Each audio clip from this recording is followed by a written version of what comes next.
সবাইকে আশা করি সবাই অনেক ভালো আছেন। তো আরেকটি নতুন ভিডিও নিয়ে চলে আসলাম আমরা গেমে। তো সবাই বলছেন যে ভাইয়া সেন্সিটিভিটি দরকার একটি সব ফোনের জন্য।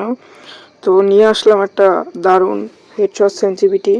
তো প্রথমে আমার গেমের ইন্টারফেসটা দেখাচ্ছে, তারপরে এখনই চলে যাব আমরা আমার গেমের প্রোফাইলে। তো ঢুকে গেলাম আমার গেমার প্রোফাইলে। দেখো আমার লেভেল কিন্তু 77, আমি ডেজার্টিকালে 70 নাম্বারে আছি।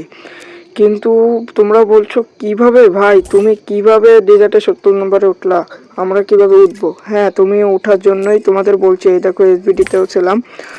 তো তোমরা বলছো ভাই আমি কিভাবে এটাই উঠবো, আমার তো অনটপ লাগে না। হ্যাঁ, তোমাদের অনটপ লাগানোর জন্যই আজকে আমি এখানে এসেছি।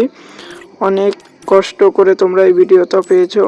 অবশ্যই তোমরা এই ভিডিওটা সাবস্ক্রাইব এবং কমেন্ট এবং লাইক করে রাখবে, যাতে নতুন ভিডিও ছাড়ার সাথে সাথে তোমাদের কাছে চলে যায়। তো এবার তোমাদের রিয়েল কাজটি আমরা শুরু করব। অবশ্যই তোমরা প্রথমে তোমাদের সেটিং অপশানটি অন করে নিবে।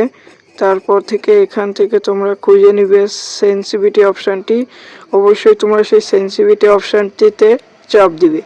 চাপ দেওয়ার সাথে সাথে দেখো এটা একটা ইন্টারফেস চলে এসেছে। এখানে সেন্সিটিভিটি দেখাচ্ছে। এই সেন্সিটিভিটিটা অল ফোনের জন্য, লো ডিভাইস এবং হাই ডিভাইস, ভালো ফোন এবং খারাপ ফোন, সব ফোনের জন্যই এটা সাপোর্ট করবে। অবশ্যই তোমরা ভালো অনটপ দিতে পারবে এই সেন্সিটিভিটি লাগালে।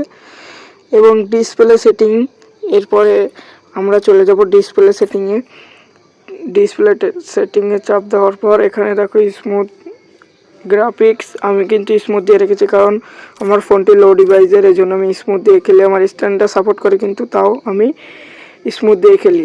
এখানে অনেক ভালোভাবে গেম প্লে করা যায়। তো আমি সবাইকে বলবো তোমরা স্মুথ দিয়েই খেলবা।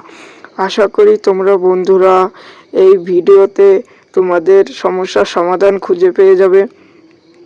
তো বন্ধুরা সবাইকে